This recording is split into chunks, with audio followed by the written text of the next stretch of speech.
let's focus on a particularly interesting constituency, Dome Kwabenya.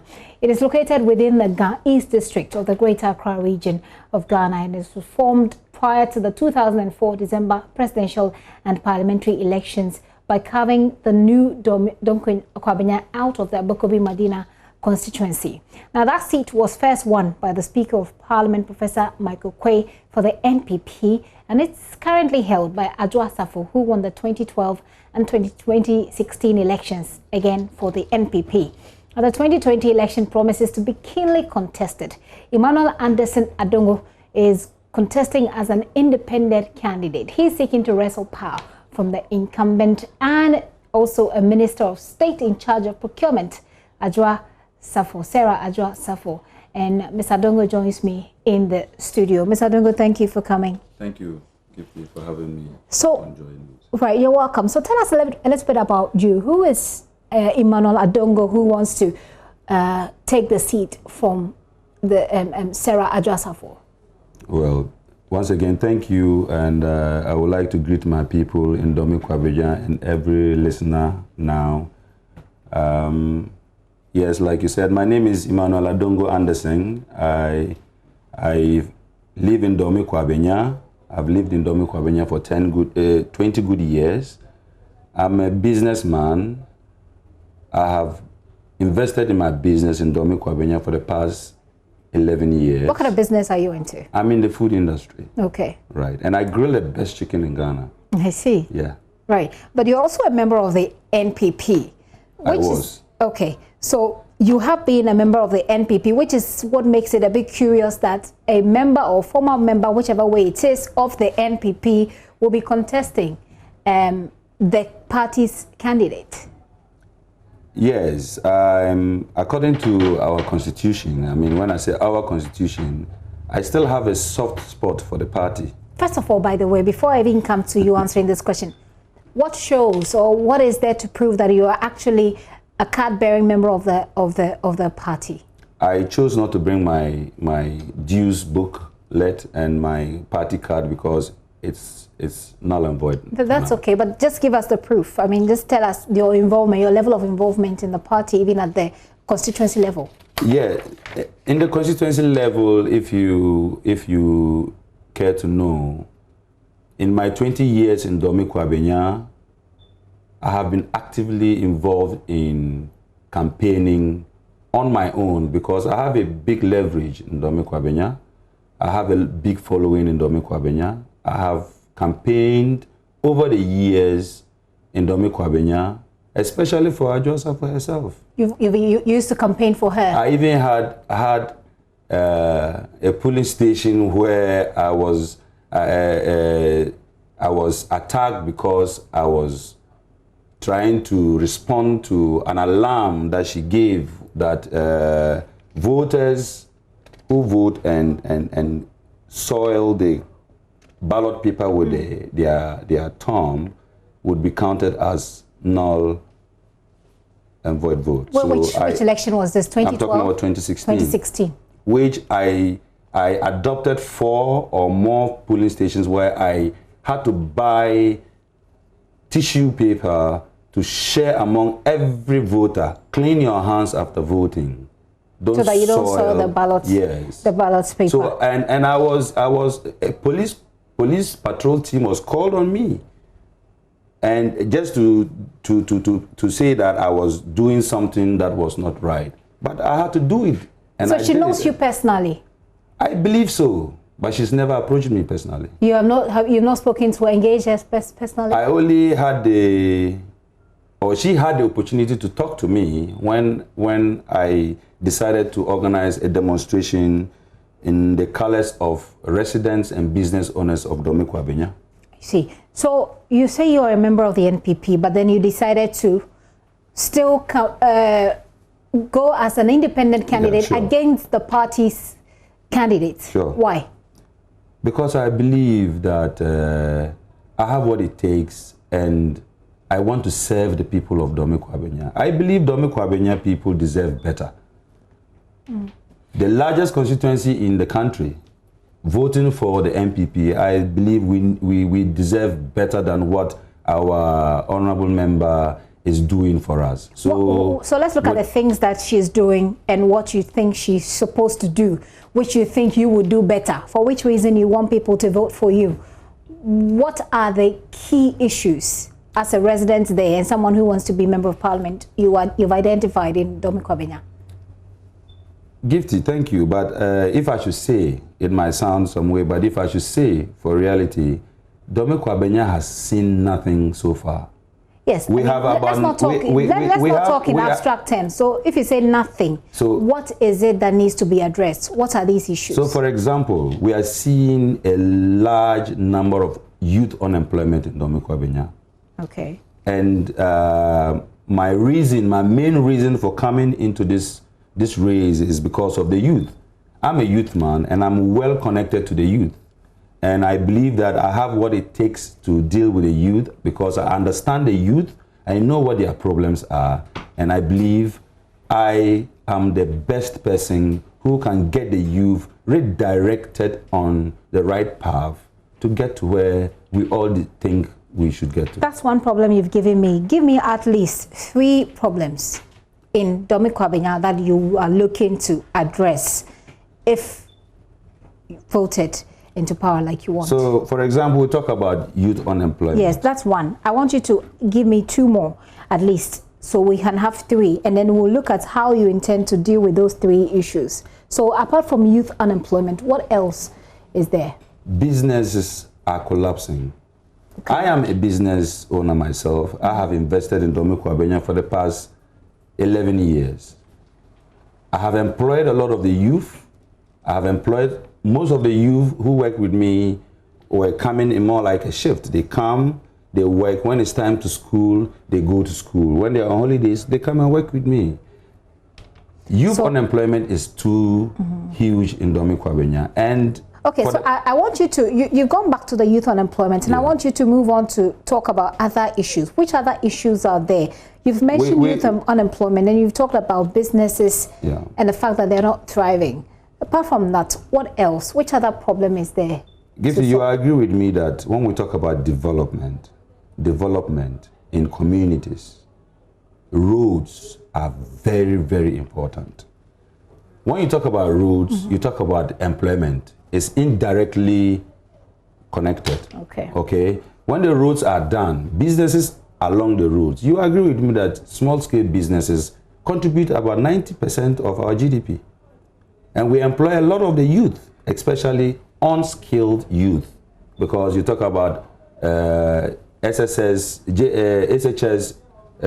graduates who have come home and are not able to go to the university. They need to get engaged in some kind of business. When the roads are bad, you would agree with me that people don't ply the roads often, and businesses along the roadsides, they don't function well. So that if the roads are good, any business on the roadside get people plying the road, and you get them being patronized. So, and when businesses are being patronized, you get them improving or they grow. And when they grow, growth means more employment. So you've talked about unemployment, youth unemployment. You talk about businesses that are not thriving. You talk about bad road networks. What is your plan? Should the people of Dome Kwabenya decide that they will not vote for Adwoa Safo and then they will vote for you, what plan do you have to fix these problems? Thank you once again.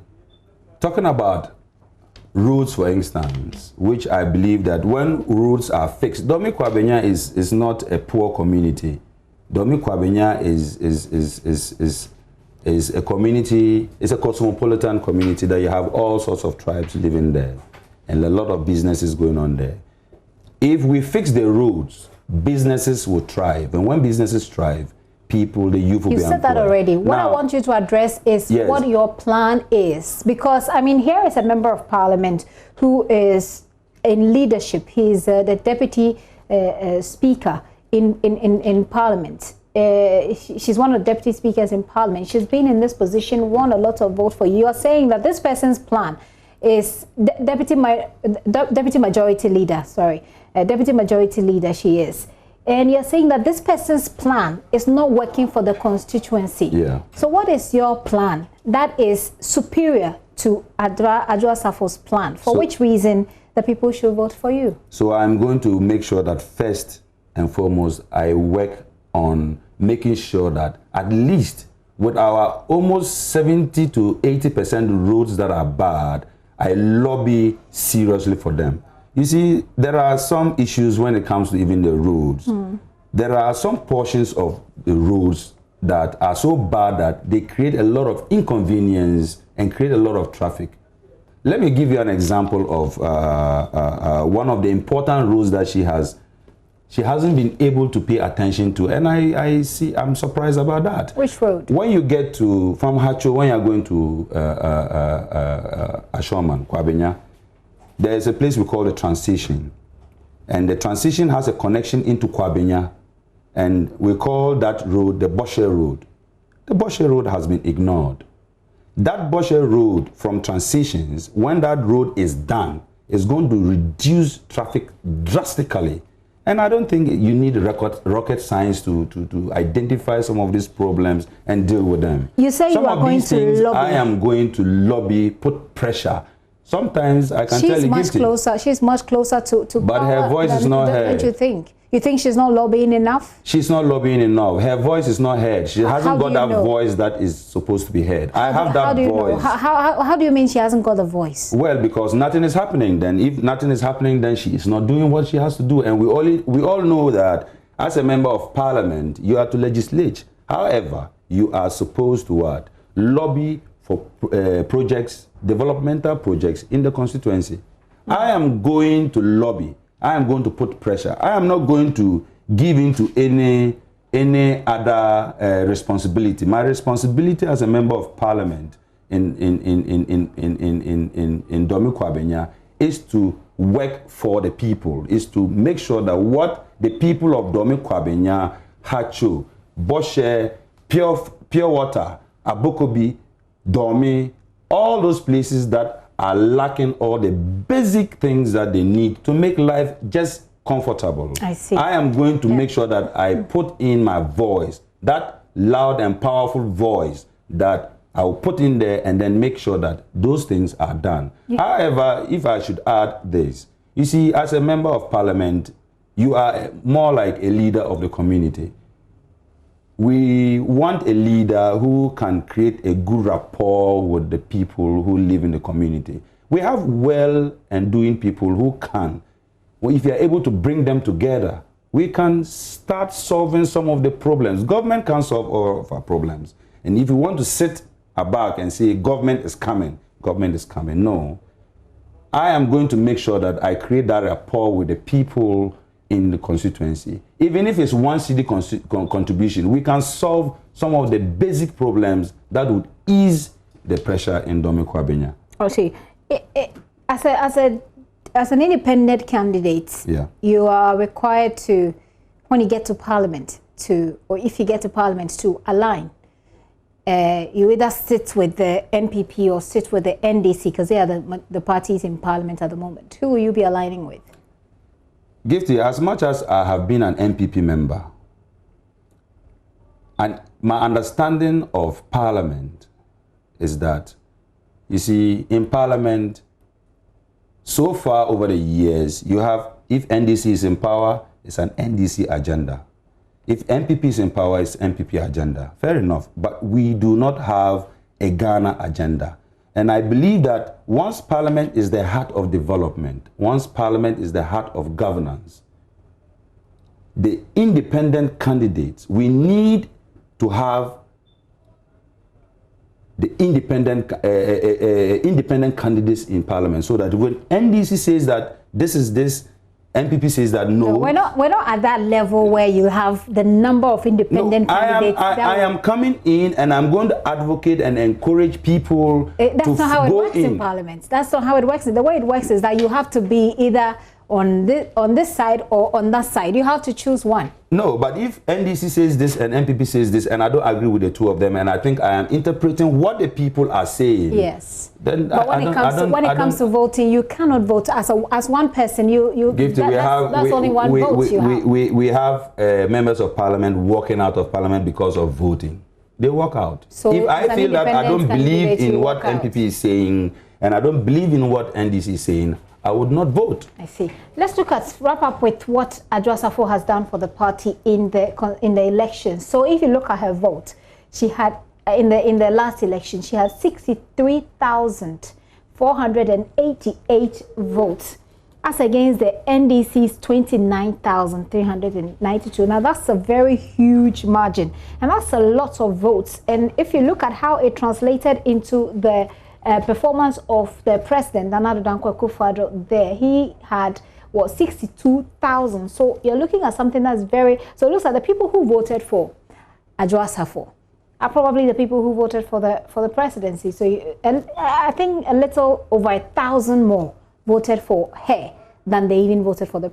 Bottom line is that NPP has done very well for the NPP in that constituency. Why wouldn't you stay an NPP member and push, this Adwoa Safo agenda, which seems to be working for the party? Why split the votes? If you have supporters who are NPP supporters, why split the votes? Gifty, let me say that Dome Kwabenya is an NPP World Bank, okay? But it doesn't mean that it is Adwoa Safo that is making Dome Kwabenya for NPP. We, the people in Dome Kwabenya, know and want the NPP. So we are forced to vote for her because we would not want to vote for the NDC. Okay. Now, I can tell you with all confidence, we are tired. Ghanaians are discerning people now. We are understanding the kind of politics that is being played. And I believe that Adwoa Safo has failed woefully. And I, Adongo, I understand the problems of Dome Kwabenya, and I am coming to solve the problems of Dome Kwabenya. Okay. Let's wrap up. Look at the camera, by the way, you're talking to the constituents in Dome Kwabenya, and tell them in what 30 seconds? Do we have 30 seconds? 1 minute? 45 seconds maybe? Convince them why they should not vote for someone who has won 63,000 plus votes for the party, for the NPP, and choose you over that person. 63,000. 63,488 votes she had. The last number that made it 88 was my vote. Okay? I have voted for her all this while. So, but I believe now that she is not doing what I decided to vote for her to do. And I believe that in making my decision to go independent, I have what it takes to serve the people of Dome Kwabenya better. So at this stage, I would say Dome Kwabenya, the market woman, with the kind of business I do, I've always been in the market. It's so sad. You see, one of the You're talking to the people. That's the last thing you're doing. You're talking to the people. So don't I shouldn't go more. I wish I had more time. This is it's a moment for you to speak to the people and convince them to vote for you. Give you that. So vote. the market women, Dome market for Dome youth, Kwabenya youth, Hacho youth, Boshe youth, I am coming for you. You are the reasons why I am coming as an independent member of parliament. I am coming to make sure that myself together with you, we are able to sit down on a round table, make decisions, agree, disagree, and decide what is best for Dome Kwabenya. So I am coming for you. My ghetto youth people, I know what you are going through. I am coming for you. You are the reason why I'm coming. Boshe, pure water, all your roads, I understand what you are going through. All the flood that is going through, I know. I am with you because every morning, every night, I am there. I see what you go through. I know and I understand your problems better. I am coming for you. Vote for me and I'll make sure that we solve all our problems together. Okay. Not me, together.